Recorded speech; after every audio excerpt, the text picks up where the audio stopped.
Hi there, this is Steve Spurrier. You can join University of Florida Hall of Famer Shane Matthews and also the two-time SEC Player of the Year every weekday as he brings you all you need to know about the Florida Gators, including news, analysis, opinions, and some of the biggest names in sports. You can find him on Spotify, Apple Podcasts, Google Podcasts, or wherever you listen to your favorite podcasts. Or you can watch him live at 8 a.m. on Facebook, YouTube, or Twitter. Good morning. It's a Friday edition. We made it to Friday, folks. It's PodUp with Matthews in the morning, coming to you live from the International Diamond Center Studios, family owned and operated with the largest selection of natural diamond jewelry, the only diamond and jewelry partner of the Florida Gators. Today's program, we'll have Brent Beaird and we'll have JC coming to us second portion of today's program.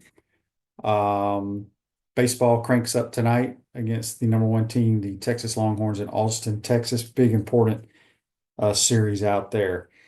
The Timberwolves beat the Warriors, and I can't remember what happened in hockey. So let's go to the Titan Number hotline, courtesy of Comfort Tent. We're joined by our college football analyst and Heisman Trophy voter, Brent Beaird. Good morning, Brent. How you doing? Morning, Shane. Thanks for the change. Always great to be with you as we amazingly are now into May, and today is the 9th. So we are basically about 2 weeks away from the first preseason magazines when we will get either Athlon or Lindy's. Phil Steele will be out, and likely in June at some point. But if people forget about that, it'd be tough to have to write one now in the way the roster changes. That would be a challenge, wouldn't it, Shane? Yeah, there's no question about that. So, Brent, let's jump right into it. We're here to talk again about the SEC going to 9 games. What's the latest? Well, Ross Dellinger, I'll give him credit for that, was talking yesterday about some kind of decision being made. Now, obviously, spring meetings are coming up in May. The Big Ten and the SEC and basically everybody are having their spring meetings soon, and there's still talk about exploring a 9-game conference schedule. Now, what's not being said here is a reality, is a lot of the 9-game schedule will be dependent on can they get more revenue from ESPN. And if they can, that will certainly make it easier for them to go to 9. I know there's pros and cons for doing that, but it's still being talked about, and it will be talked about in Destin when everyone gets there at the end of the month. And also there's talk about expanding the playoff. Well, the Power 4 commissioners met yesterday in New York, and what came out of that meeting from, shall we say, an industry source, as they like to put it, is the playoff's going to expand. It's at 12, and the issue is it going to 12 or 14? 12, 14 or 16. Well, there is Shane, I guess the reality is if you're going to 14 and eventually going to 16, why not go to 16 now? And I think that's where some of the discussion is. Now, if they go to 16, what this would mean would be, in one model, that the SEC and the Big Ten would have 4 teams guaranteed. The ACC would have 2, and the Big 12 would have 2. You still would have 1 for the non-Power 5, and then there would be 3 at large. So a lot of this is still up in the air, but believe me, a lot of this is still controlled by the Big Ten and the SEC. Yeah, no question about that. All right, we already got some days of when 2 rivalry games are going to be played. I'm not happy with it. I don't know why they're doing this. Yeah, I agree. Texas A&M, Ole Miss, Mississippi State. You grew up watching these games on Thanksgiving. Sure. So I don't understand why one of these games can't kick at 5 o'clock and the other one kick at 8:30. Yeah, yeah, I agree. And we're talking about Texas A&M, huge rivalry. It will be on Black Friday. It will have a 7:30 kickoff. The game will be in Texas this year. Last year, Texas won 17-7.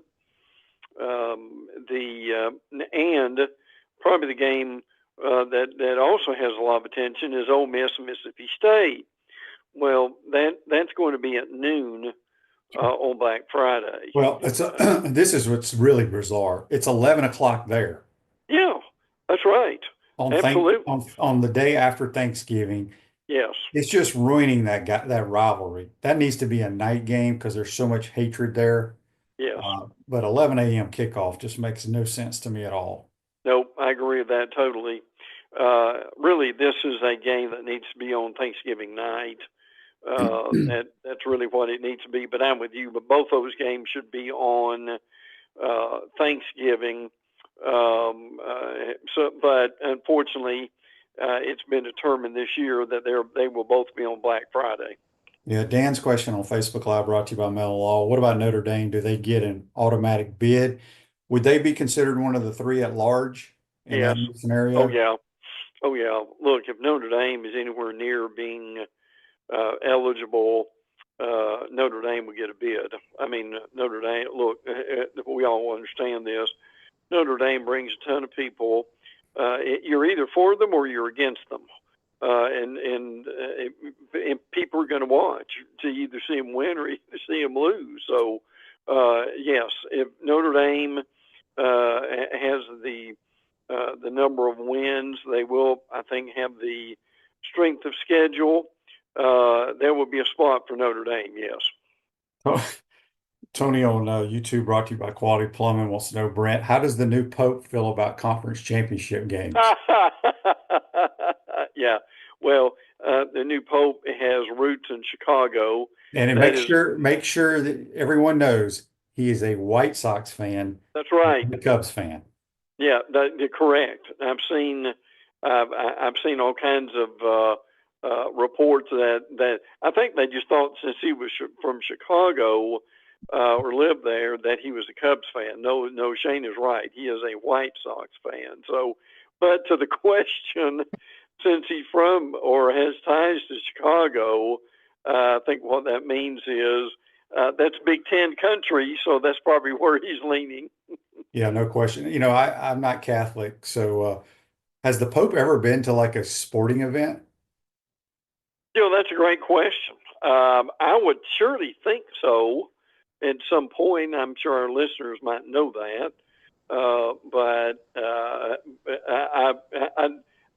he might be particularly coming from America and Chicago, and as much as we love sports, I would think that he would want to do that.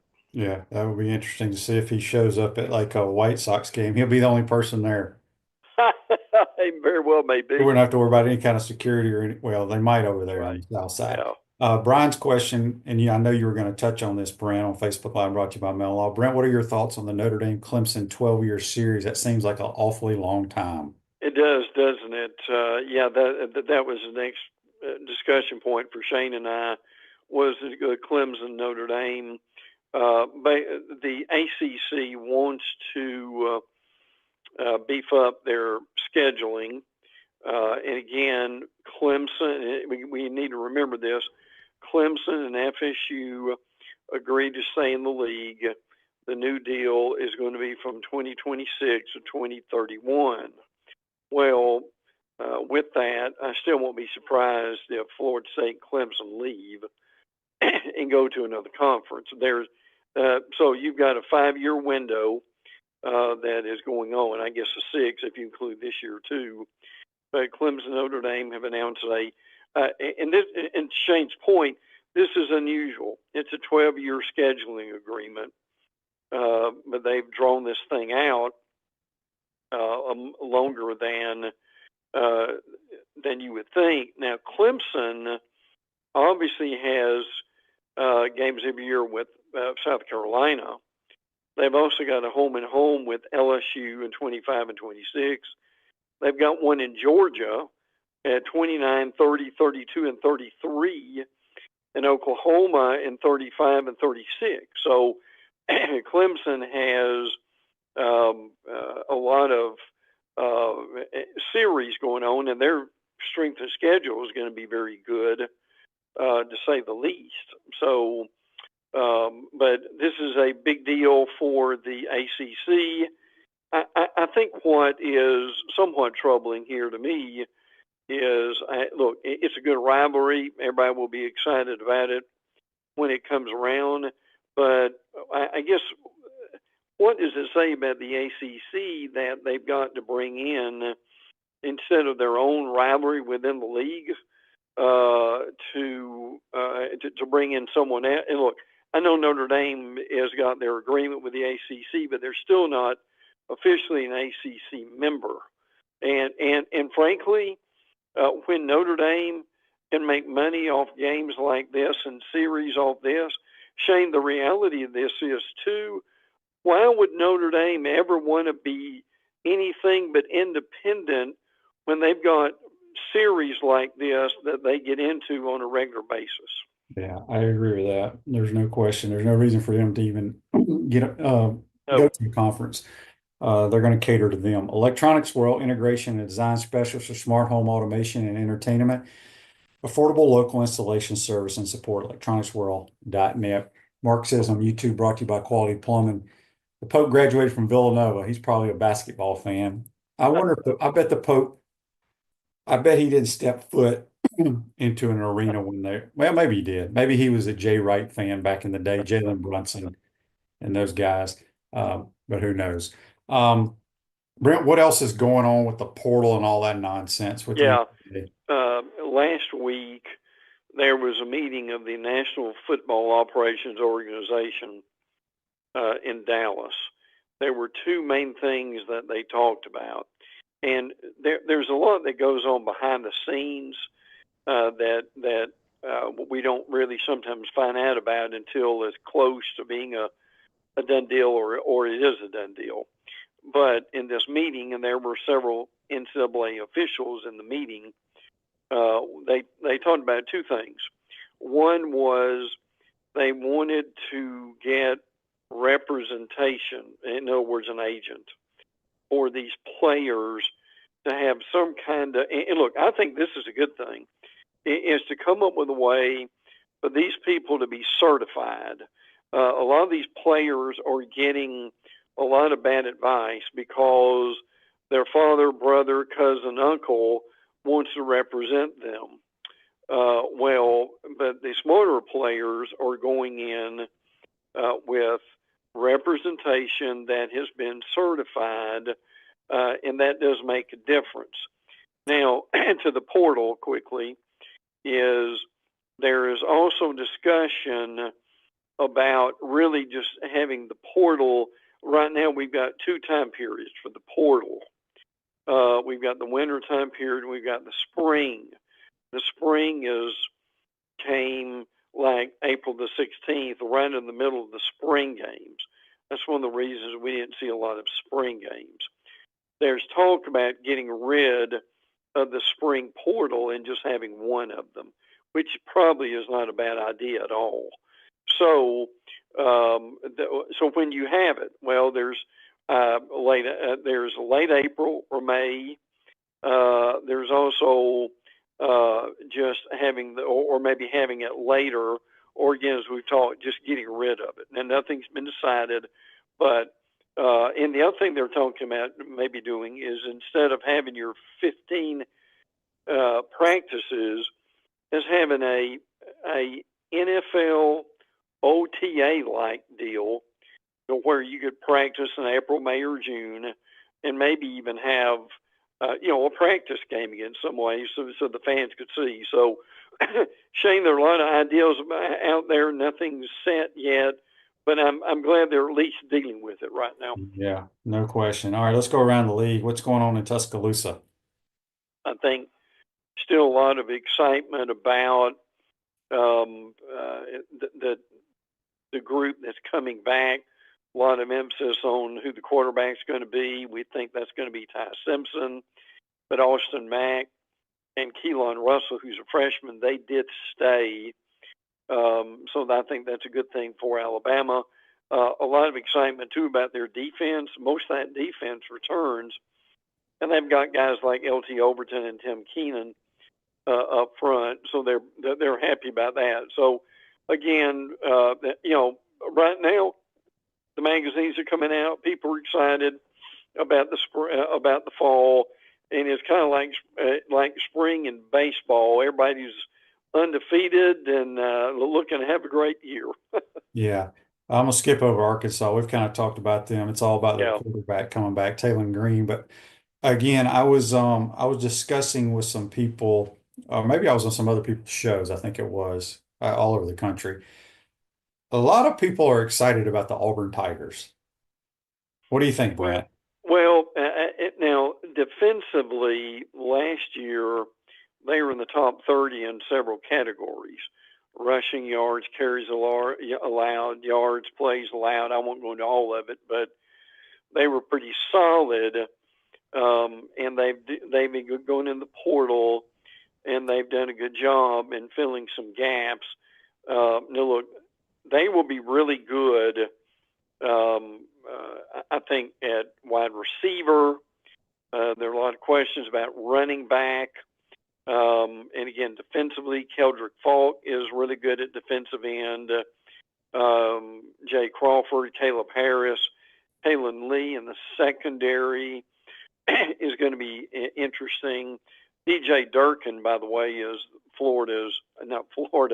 was at Florida, Auburn's defensive coach. So again, Shane and I have talked a lot about this, about how this is going to go, is how Jackson Arnold is going to do at quarterback, the quarterback transfer. But to your point, again, there is excitement about Auburn, and they start the season on Friday night at Baylor.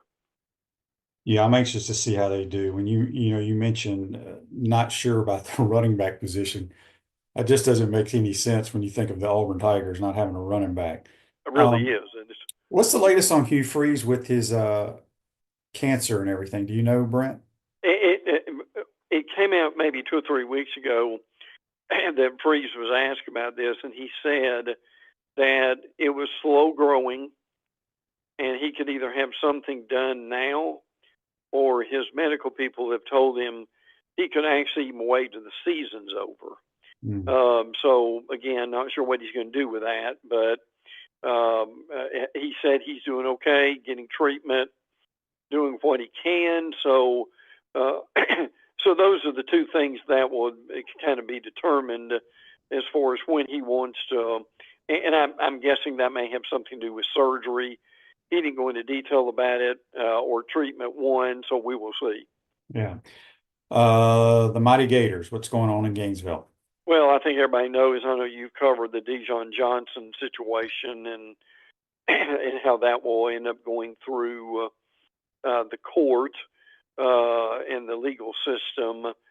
I'm going to be very curious with the magazines coming out where Florida's picked. But look, when I see there's certainly excitement about the offensive line, those guys coming back, skill position very good. Lagway is healthy. We think he will.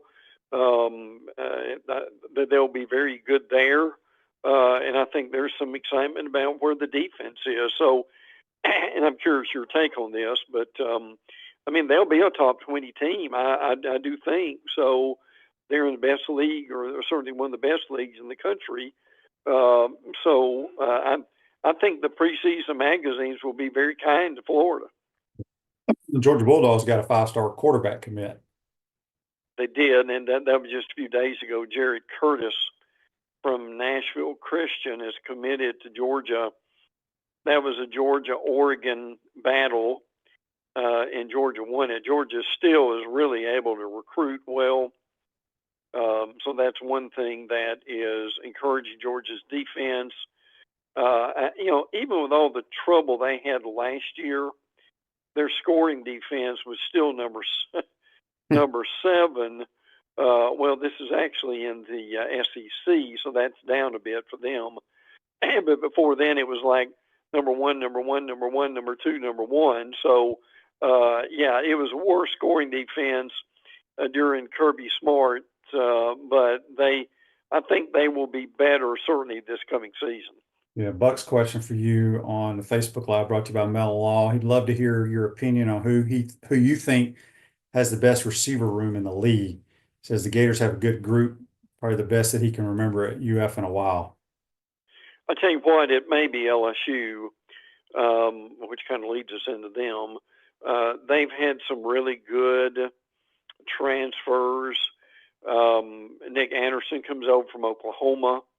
Barry and Brown, who I know, well, Shane's seen both of them, but or at least Barry and Brown. Barry and Brown comes from Kentucky. He's a tremendous wide receiver and also a good kick returner. I mean, there are a lot of different. I mean, look, to me, Florida's up there with their receivers. Frankly, I don't know who's number one, but I think and there are a bunch of good ones, but I think LSU will be among them. Georgia wants them to be better. People may remember they dropped the wide receivers at Georgia last year dropped 30 passes. I mean, that's amazing when you think about that. So, believe me, that's going to be a real emphasis for Georgia in the preseason. Yeah, I think we can kind of address that as we get closer to the season. You know, I think us Gator fans are excited about these young guys we have in right now, but a lot of them haven't played a lot. Good point. As you mentioned, LSU has a lot of guys that they brought in that have produced at different schools. You got to think Auburn, they had a lot of true freshmen last year. They were very good. They got the top receiver out of the portal, the kid from Georgia Tech. And then, you know, Ole Miss is going to have receivers. No doubt. Alabama's got some good ones. So that's something that we can kind of keep an eye on as the season progresses. Brown will jump down to Mississippi State. You know, obviously they're struggling. I like Jeff Levy. Do you think there's pressure on him this year to, you know, he's got to win a couple of games in the league? Sure. I think he's a good coach. I just think he walked into a terrible situation because the roster that he took over was bad, and it was not very good for his type of system. What are your thoughts on what's going on at Mississippi State? Listen, they've struggled during that they were concerned certainly last year if they would even have enough players to have a spring game. So they've had to really redo that roster. Now their quarterback situation is interesting. Blake Shapen, we think is going to be the guy, but Luke Cromenhawk has come over from Florida State, so he's in that mix. And they've got a blue chip quarterback, freshman Camario Taylor is in that too. Shane's right about this. They are rebuilding, probably having to rebuild almost from scratch. Frankly, State's been a mess. I'm with you. I like Levy. I think he did a good job at Oklahoma. His offenses have been in the top 10 wherever he's gone, but he certainly got his work cut out for him in Mississippi State. Florida Cracker is the brand for original Floridians. Great food and Southern hospitality in the center of the universe, Brooksville, Florida. FloridaCracker.com. A few more minutes with Brent Beaird here on the Titan MR Hotline, courtesy of Comfort Temp. Where I want to get to this Facebook Live. If I can pull it back up here. So it goes away on my computer. I got to pull it up on the phone. But it came from, let's see.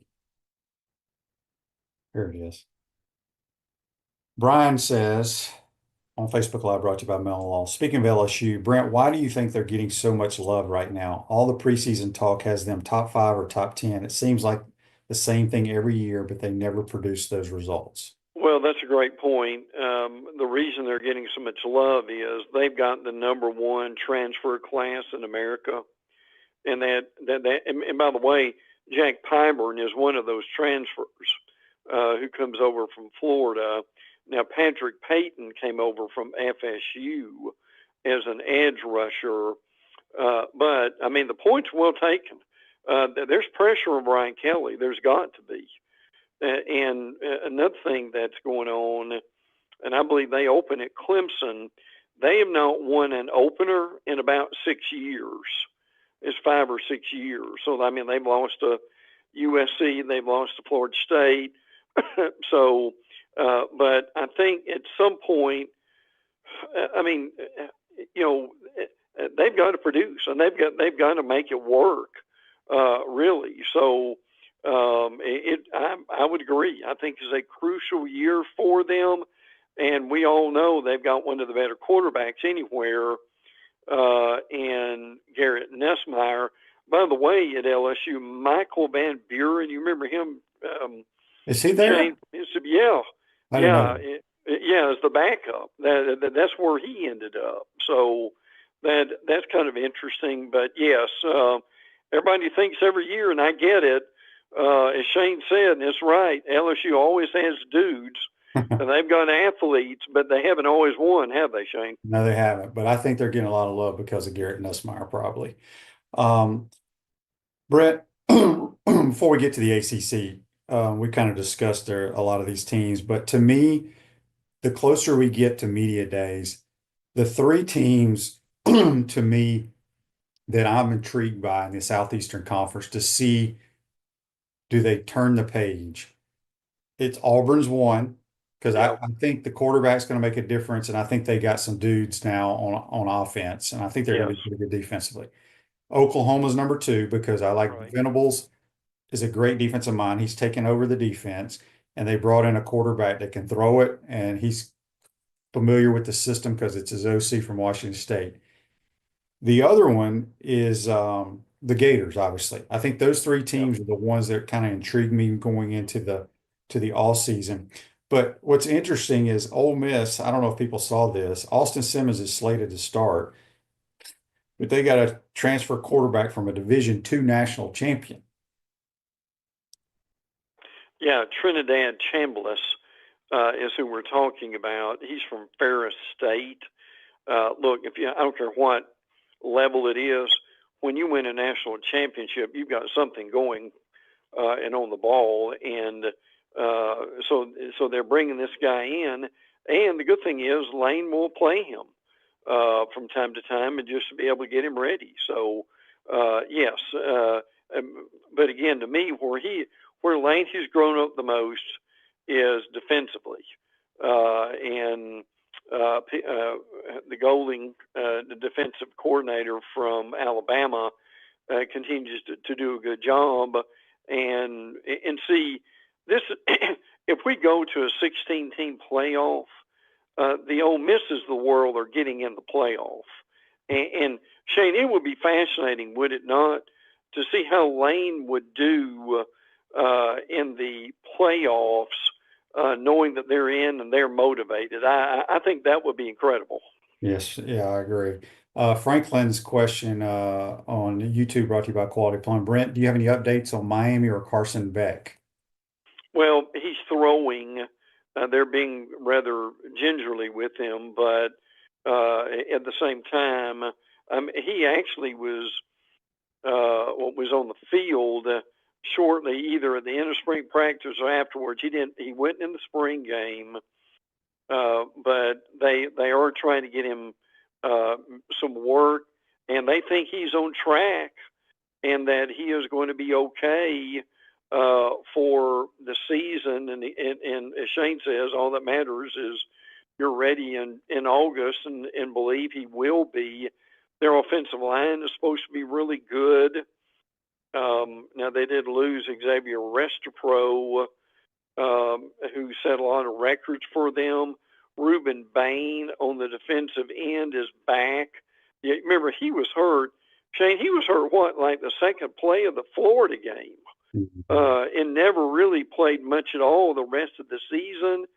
He's probably their best defensive player. But Miami will be ranked high. Will they live up to it? A lot of that would be determined by Carson Beck. I'm going to read this list that you have here because, everybody always complains about your coaches and this, that, and the other, not winning titles. It goes to show you these dudes just don't fall off trees. The No. list of coaches who've earned consecutive semifinal trips are Steve Sarkisian, Ryan Day, Lincoln Riley, Kirby Smart, Nick Saban, Dabo Swinney, and Jim Harbaugh.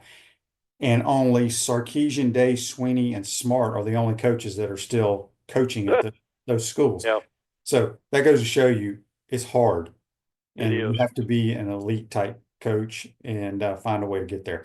Brent, before we get you out of here, Andy's question for you on Facebook Live brought to you by Mel Law. Brent, do you think Nick Saban will be involved in creating a national NIL agreement? Well, if they're smart, they will allow him to be involved. Now, he is, I think this week there was talk about a NIL committee and Saban chairing that committee. We'll see where that goes. But again, President Trump spoke at Alabama in the graduation, and he and Trump met, and they talked about kind of where they needed to go with that. So now, I won't get into this because we don't have enough time, but there's only so much Congress can do to help, but there is a growing feeling that they can at least do something, and that something would be to keep the NCAA from being sued every time they turn around. So we don't know what the legislation is. Too early for stuff like that, but will Saban be involved? Yes, and I think he will do a lot of good if he is. Brent, good stuff as always. Have a great weekend. We'll see you next week, buddy. Good. Look forward to it, bud. Thanks. That's Brent Beaird, a college football analyst and Heisman Trophy voter. Join us on the Titan More Hotline, courtesy of Comfort Temp. Quick timeout, come back. We'll be joined from JC, who's on one of his, he's traveling somewhere. We'll find out where. You're watching and listening to PodUp with Matthews in the Morning from the International Diamond Center Studios. We'll be right back. Our premium sponsors are Campus USA Credit Union, International Diamond Center, Meldon Law, QC Kinetics, Dave & Buster's, UF Health Orthopedics and Sports Medicine Institute, JF Hayden Craft Liqueurs, Florida Cracker Kitchen, Los Linderos Tequila. Gridiron sponsors are Baker Sporting Goods, Comfort Temp, Electronics World, Florida Victorious, Gallo Car Wash, Miapa Latin Cafe, Peachland Dental, Quality Plumbing, Ruse Ogre State Farm, Silverback Concrete, 84 Lumber, Big Mills Cheesesteak, Celebrate Primary Care, Dowling Signs, Gator Bait Media, Gator Dominoes, Ironwood Golf Course, Okido America, Tropical Smoothie Cafe, UF Bookstores, Nest and Wow, MG&A Wealth Management. Watch and listen to us live on Facebook and YouTube. Listen to the podcast whenever on Apple or Google Podcasts, Spotify, or wherever you listen to your favorite podcast. Remember to like, follow, and subscribe so you don't miss an episode. To become a sponsor, call my man Freddie at 352-284-3733. Unleash the Inferno.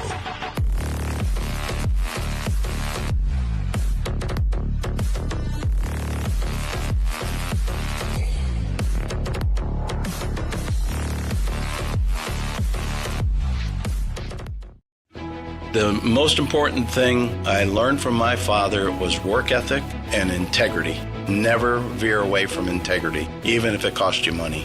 International Diamond Center owner Keith LeClaire. The core value for IDC is to protect the customer. That means offering the largest selection, uncompromising quality, the strongest warranties, and honest guidance from experts who are not paid on commission. International Diamond Center at Celebration Point. Online, shopidc.com. Hi there, this is Coach Steve Spurrier, and I want to let you know that by popular demand, Spurrier's Gridiron Grill's delicious brunch is now served in a premium buffet. You have spoken, we have listened, and we're now serving Gainesville's only elevated buffet, complete with an omelet station, ginger sage chicken sausage, shredded short rib, and of course our chicken and waffles. Plus, you can enjoy bottomless mimosas and Bloody Marys. So join us every Saturday and Sunday from 11 to 3 for the best brunch in town. Welcome back to the International Diamond Center Studios, the only diamond and jewelry partner of the Florida Gators, Miapa Latin Cafe. Discover the ultimate Cuban culinary experience at Miapa Latin Cafe.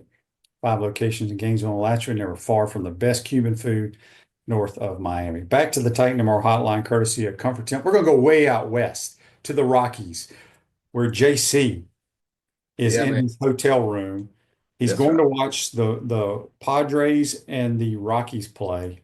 Yeah. He's going to wear a Manny Machado. You still play for them? Third base. You're gonna wear his you're gonna buy his jersey and wear it? I mean, I may even buy you one. How's that? I'll get you a Well, Fernando Tatis jersey. yeah. You know what we'll do with that? We'll stick it in the fireplace. I, you know, so I'm at an investment conference with Transamerica. They had invited me out here to talk and to be part of this investment conference. And when you're on a plane flying three hours from Atlanta to a place like this in Denver, you have a lot of time to think about, what exactly am I going to talk to the QB about on the podcast tomorrow? So I was thinking about that for 3 hours on the plane. And I will tell you, Denver, if you haven't been out here, gets a reputation as being, kind of like a tent city, marijuana everywhere. I got to be honest, they've got a new mayor here and the place is cleaned up. It does not smell like marijuana downtown. I have not seen a tent or homeless people everywhere, and it's really nice. And I really think they've done a good job here. And Denver is a pretty place. It's very nice, very beautiful. If you face west, you see the Rocky Mountains everywhere. And Denver's kind of in a little valley, still 5,000 some odd feet up. But it's a really beautiful place, and there's a lot to offer here in Denver. But tonight, the Nuggets are playing here in town, and that's an NBA playoff.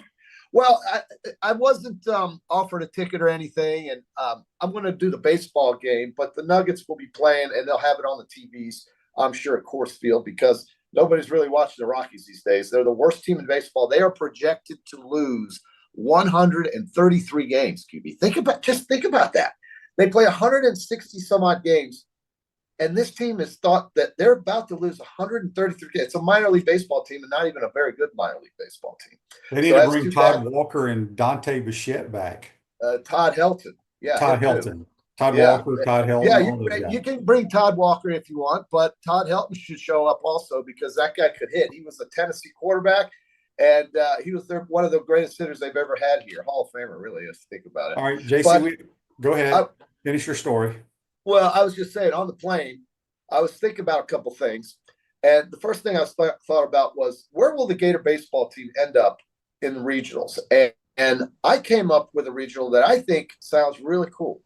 And that would be the Chapel Hill, North Carolina regional with the host Tar Heels. And then the 3 seed, as a 2 seed, Florida would then play the 3 seed Cincinnati. I thought about that.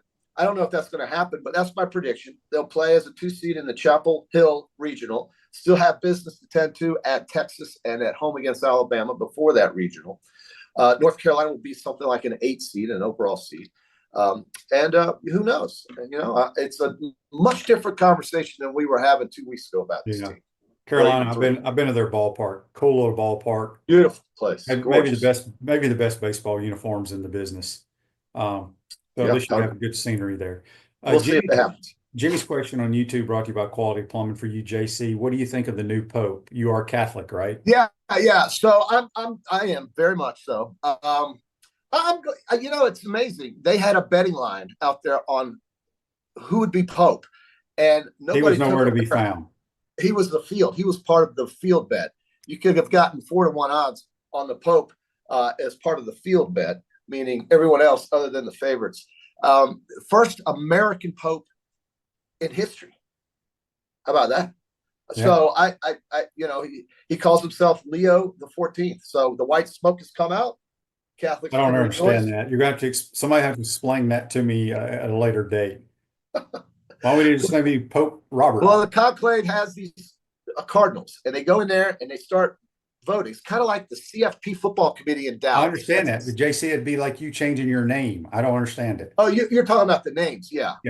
There are reasons behind that, but it takes too long to go. Yeah, I'm not smart enough to figure it out either. That's right. The other thing I was thinking about was I looked at that football schedule, QB.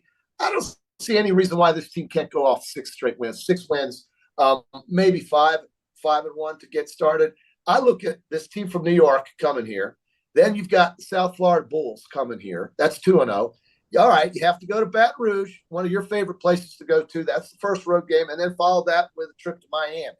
Okay, but Cam Ward's not there. So let's say they go 4-0, 3-1, maybe, get a week off, and then here come the Longhorns at home in Gainesville. I don't know. And then you got Texas A&M on the road right after that, and then the Bulldogs. That's so 1, 2, 3, 4, 5, 6, 7. What's wrong with 5-2, 6-1? Why can't that happen, QB? No, I mean, I don't think the schedule is nearly as hard. Or well, I Right. mean, we won 8 games last year, okay? That's right. That's right. But again, everybody's got new quarterbacks. Now, Arch has played a lot for Texas. We know that. I think Texas is going to be the premier team in the conference. And then Oh. Nussmeier's a very good player. But At everybody else, they don't have the same quarterbacks. So that's right. But still, though, on this schedule, you've got Texas and LSU as 2 of the first 5 games.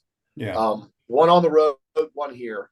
But look what they did to LSU last year. They absolutely shredded them on the line of scrimmage. And that Texas game, I kind of scratched that off because Florida went with half a team. I mean, most of the players that we see play mostly were hurt that day. They basically just mailed it in and said, we'll come back home the following week and beat LSU. And that's exactly what happened. Texas A&M has never scared me. They've got the biggest payroll on earth, but they're Texas A&M. You know, they're nothing to get too upset about. I think they're going to be better this year because Elko's going to take over the defense. That's his specialty. Offensively, the kid that runs around, I can't remember the kid's name at quarterback. Right. You got to be able to throw the football better. So they did come to Gainesville last year and spanked Florida pretty well. that means absolutely nothing for next. And it means nothing. No, it does. It does. But then Mississippi State comes here. I don't know. I see it as a manageable first 7 games. I really do. I think it's manageable. All right, so let's knock out this day in sports. Brought to you by Campus USA Credit Union. Put some star power to work in your financial life at Campus USA Credit Union. 2010, the Oakland A's Dallas Braden becomes the 19th pitcher to throw a perfect game, a 4-0 win against the Tampa Bay Rays. That's this day in sports. Brought to you by Campus USA Credit Union. All right, JC, let us know how your Peachland Dental picks have gone so far this week. Well, I had the Knicks, remember, plus 2.5 games in that series against Boston. That ticket has already cashed. I lost the Nuggets game the other night. They got blown out by Oklahoma City. So Denver was basically mailing in that second game. They got 1 out of 2. Tonight, it's hard to say, but I like the teams getting the points, even some of these injuries that are popping up. I like that. I think in hockey, you've got a situation where the Florida Panthers should have beaten Toronto, but every time they tried to take the lead on Toronto, to their credit, answered literally within 2 minutes. And then the beautiful Dallas Stars with Mikko Rantanen. Now, let me tell you what this guy's done. And I know you're very excited about the Dallas Stars right now, QB, because Mikko Rantanen has had 2 hat tricks. Tell me what a hat trick is, QB. Go ahead. 3 goals in a game. He's had 2 of those in successive games. He has accounted for points in the last 12 goals that the Dallas Stars have scored. Of course, they gave him half of Fort Worth to come to Dallas for a long-term deal, but he has taken over that team. And you can bet tonight for 90-1 odds that if he gets another hat trick, you will win. 90-1. And I don't know. Very slim. That's going to happen. Throw some pizza money on it. Put $10 on there and try to win 900. Well, what if you say, is it a yes or no bet? Yeah. I say he's not going to do it. Oh no, of course not. But for $10, I mean, like I said, throw some pizza money on it. Dallas will play the Winnipeg Jets. That's the top seed in the West, who, by the way, have an American goalie that they love in Canada, but they rooted against in the Four Nations tournament. And the goalie that played for Canada in the Four Nations tournament, who they love, was the goalie that they just beat, the St. Louis Blues goalie, Jordan Binnington. So there's a lot of hockey talk around here. And everybody's very disappointed about the Colorado Avalanche. They can't believe that they were. When's the last time they were any good? When Patrick Waugh was it wasn't long ago. They won a cup a couple years ago. It was kind of when the Nuggets won the basketball thing. They kind of did it in both sports virtually at the same time, maybe 2 years ago, something like that. But the Florida Panthers are up against the wall. They are the defending Cup champions. They are playing in Fort Lauderdale. Game 3 against Toronto. They have to win or that series is over. But if they hold court, meaning they win their 2 home games, that series goes back to Toronto, and Toronto starts remembering who they are. And that is one of the biggest chokers in hockey playoff history. But give Toronto credit. They have brought it to the Panthers.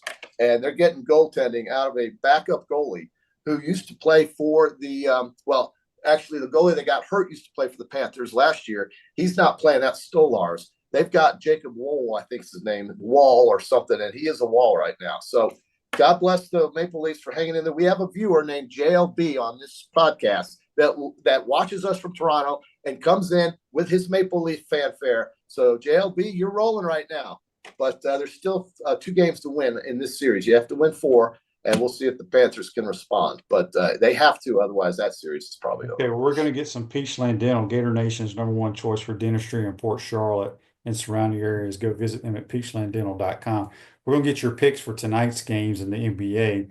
The Pacers have a 2-0 lead going back home against the Cavs, and then the Thunder travel to where you are, the Nuggets. Maybe, JC, maybe you can walk the streets. You may see some of these NBA boys out there.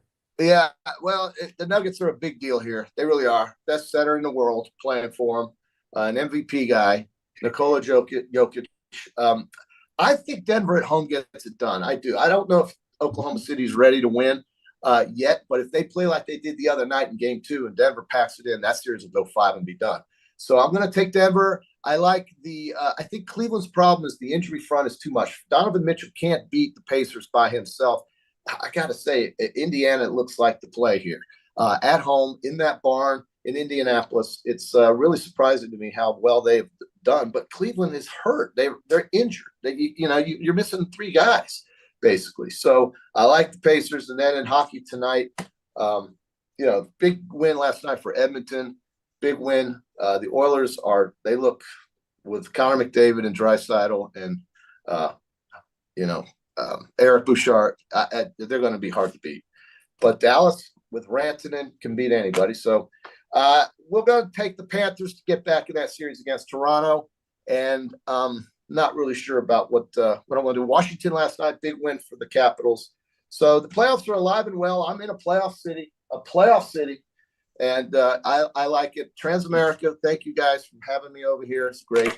And I just think that what I was saying earlier about the baseball team, the big series coming up. When does that start? Does that start tonight? It's tonight, right?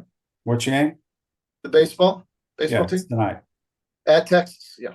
Okay. Mhm. See how they do.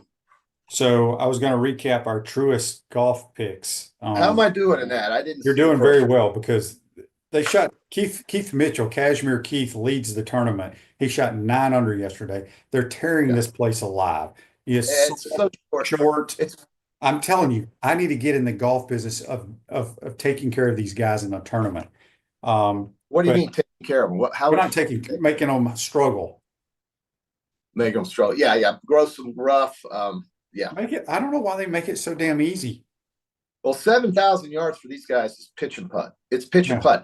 putt. How's Sam Burns doing? That was my big pick. Sam Burns is I remember I threw out all the he's stats. 5 under par. Yeah, I was throwing out all the stats on Sam Yeah, Burns. but like everybody is under par. This is one of those signature events where there's only like 70 guys in it. Yeah, that's a short field, right? Well, it's a warm up for next week in Charlotte. Yeah, next week at Charlotte, the PGA Championship. It's gonna be tremendous. Yeah, so At Quail Hollow. Now, I'll tell you this: it gets harder next week. You know that. And Quail Hollow. Have you ever played Quail Hollow? I have back when I was with the Panthers several Okay. times. Okay. I didn't shoot 9 under par. So, do you think speaking of the Panthers, I got into a conversation with a guy from Charlotte last night. I see them going over 5.5 wins. That's another futures bet you can make. The Carolina Panthers over 5.5 wins. They play something like 9 teams that had losing records in 2024. So there's another tip for you folks in Gainesville and wherever you're watching this award-winning podcast. You can get the Carolina Panthers over 5.5. Do it. Take the New England Patriots over 7.5. Do that. And you're going to have money. Now, the problem with futures bets is you have to hold that ticket for months and months and months, and you get nothing on your money as someone else holds it. That's why I don't like paying my taxes on time, because I'd never withhold, because the government doesn't give you anything to hold your money. So when you lay a futures ticket on, a team here or a team there to win this amount of games in the NFL, you got to wait for 10 months. It's miserable. But those are 2 that I really like. Carolina over 5.5, New England over 7. Okay, so we're going to leave our listeners with this question from Andy Okay. on Facebook Live, brought to you by Mellon Law. JC, what's the investment vibe at the Transamerica Conference with the markets recovering? First of all, you just got there. You haven't been to any meetings yet, right? No, I went last night. No, we had a big AI discussion last night, which I am really not very smart about. That's why I have other people helping me on this.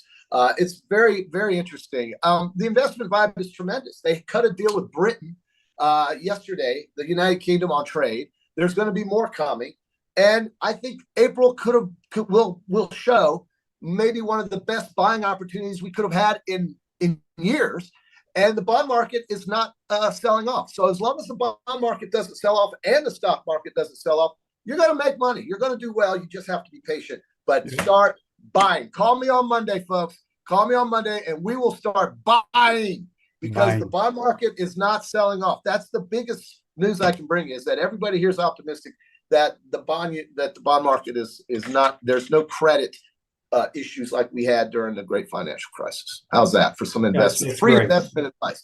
Free advice here on the podcast. So Mark, I disagree 1,000% with Mark on this when it comes to golf tournaments. He says on YouTube, brought to you by Quality Plumbing, people want to see birdies, not bogeys.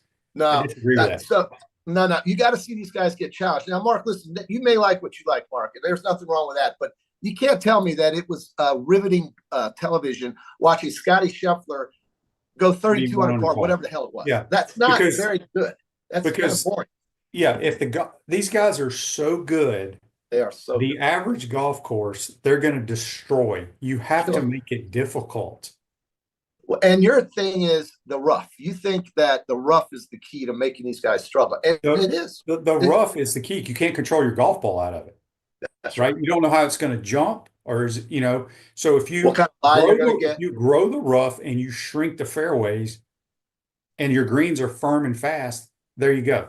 That's a lot of problems. Well, that's what we're going to watch. I'd rather watch Rory McIlroy struggle to make a par than watch him have a 6-foot birdie putt on every hole. That to me is boring. It's so boring.